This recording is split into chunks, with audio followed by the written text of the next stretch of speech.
Militer Amerika Serikat diketahui memindahkan aset militernya ke kawasan Timur Tengah.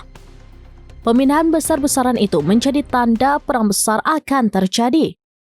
Sebanyak 70 penerbangan kargo dilakukan Amerika Serikat untuk memindahkan batalion sistem pertahanan udara Patriot ke Timur Tengah.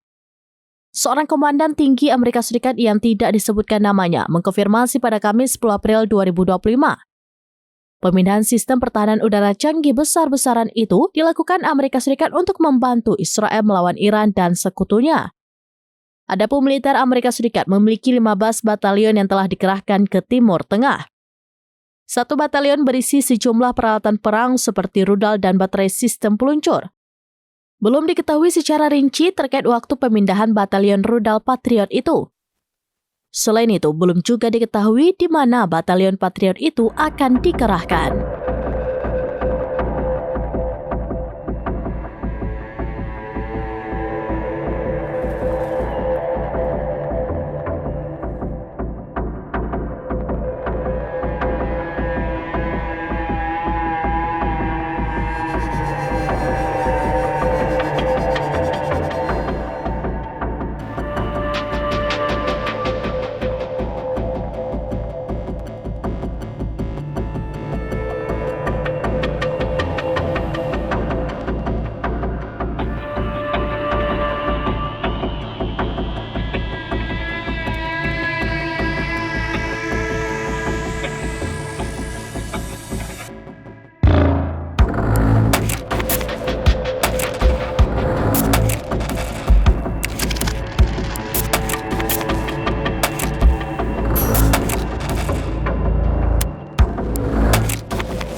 Download Tribun X sekarang, menghadirkan lokal menjadi Indonesia.